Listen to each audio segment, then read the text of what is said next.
حضرت علی شیر خدا، فجر کا وقت تھا، ہاتھ میں چھڑی پکڑی تھی، 63 سال عمر مبارک تھی، کوفے کی جامع مسجد میں نماز پڑھانے آ رہے ہیں، ہر دروازے پہ دستک دیتے، اٹھو الصلاۃ خیر من النوم۔ رستے میں حضرت علی لوگوں کو جگاتے جگاتے آئے، جب مسجد کوفہ میں پہنچے تو ایک بدبخت خنجر چھپائے کھڑا تھا، اس نے حضرت علی رضی اللہ تعالیٰ عنہ کو خنجر مارا، وہ دوستانہ جو 10 سال کی عمر میں شروع ہوا تھا۔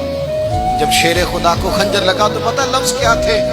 فزت برب الکعبہ، لوگوں رب کعبہ کی قسم میں کامیاب ہو گیا، میری زندگی دین کے کام آ گئی، میں کامیاب ہو گیا۔ حضرت علی کی داڑھی ساری لہو سے بھر گئی۔ حضرت شیر خدا فرمایا کرتے تھے، ایک دفعہ میں بڑا بیمار ہوا، میرے سے اٹھ کے کھڑا نہیں ہوا جاتا تھا، حضور تیمارداری کرنے آئے تو میں نے کہا یا رسول اللہ پتہ نہیں بچوں گا کہ نہیں۔ حضور نے فرمایا علی نہیں، تو اس وقت دنیا سے جائے گا جب تیری داڑھی لہو سے رنگین ہو جائے گی۔ شیر خدا کہتے ہیں جب زخم لگا تو میں نے نیچے جھکا کے دیکھا تو داڑھی لہو سے بھری ہوئی ہے، میں نے کہا بس وہی کامیاب ہو گیا۔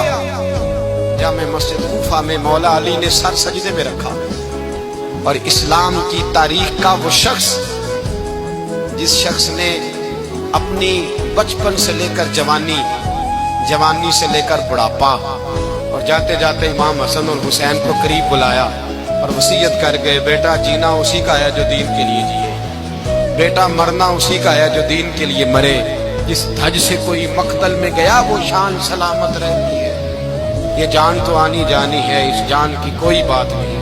حضرت شیر خدا کرم اللہ تعالی وجہ الکریم خاتم الخلفاء تھے، ان پر خلافت اسلامیہ ختم ہوئی۔ حضرت علی رضی اللہ تعالیٰ عنہ جس دن وصال ہوا، آپ کے بیٹے کہتے ہیں اس رات مولا علی نے خزانے کا مال سارا ایک رات والے تقسیم کیا، اور پھر جس جگہ مال خزانہ ہوتا تھا وہاں 2 نفل پڑھ کے کہا اے اللہ میں نے تیرے بندوں کی امانت تیرے بندوں تک پہنچا دی ہے۔ زندگی دین کے نام کر کے وہ شیر رخصت ہوئے۔ 21 رمضان المبارک کی شام ڈھلی تو حضرت علی المرتضیٰ شیر خدا رخصت ہوئے۔